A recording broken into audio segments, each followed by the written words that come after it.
یہ کوشچن کیا کہ اللہ تبارک و تعالی کے لیے آپ کا لفظ کہا جائے یا تو کا لفظ کہا جائے۔ دیکھیں ہمارے اردو عرف میں آپ کا لفظ ادب کے لیے استعمال ہوتا ہے، چاہے ایک کے لیے استعمال ہو رہا ہے، جیسے ہم والد صاحب سے کہتے ہیں آپ ادھر آ جائیں،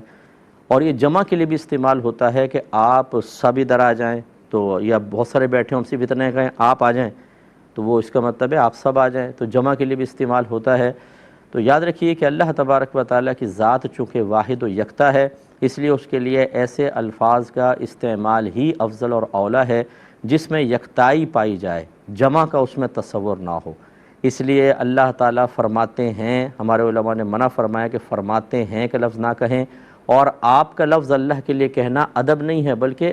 یہ اس کو سمجھ لیں کہ میں اس کو یہ بھی نہیں کہوں گا کہ بے ادبی ہے بہت بڑی، نہیں، لیکن ادب کے خلاف ہے۔ ادب ہے تو کہنا، اور اس کی دلیل یہ ہے کہ پورا قرآن پاک اٹھا کے پڑھ لیں۔ عرب میں واحد کے لیے کاف کی ضمیر استعمال ہوتی ہے، ایاکا، جیسے ہم تیری ایاکا نعبدو، ہم تیری عبادت کرتے ہیں، اور جمع اور ادب کے لیے نا کی ضمیر استعمال ہوتی ہے، جیسے خود اللہ نے اپنے لیے فرمایا انا انزلناہ فی لیلۃ القدر، بے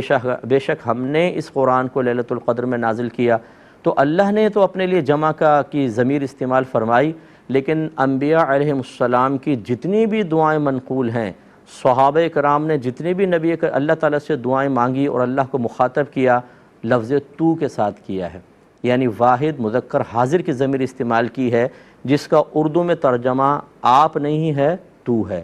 یہ سمجھانے کا مقصد ہے کہ عرب کے اندر بھی آپ اور تو کا تصور تھا، یہ نہیں ہے کہ جی ان کے ہاں تو ایسا تھا، ہم اردو میں کنورٹ کرتے ہیں تو اپنی لینگویج کے مطابق آپ اور تو کا انتخاب کریں، ان کے ہاں بھی تھا، اور انہوں نے ہمیشہ اللہ تعالیٰ کے لیے لفظ تو کا استعمال کیا۔ اس کا مطلب ہے کہ جو نبی استعمال کریں ادب اس میں ہے، نہ کہ آپ اپنے عرف کو بنیاد بنا کر جو طریقہ نبیوں نے اختیار کیا اس کو چھوڑنے میں سمجھیں کہ ادب ہے۔ اس لیے اللہ کے لیے لفظ تو استعمال کریں، یہی ادب اور احترام اور اس کی وحدانیت اور یکتائی کے مناسب ہے۔ ایک کالر ہمارے ساتھ ہیں۔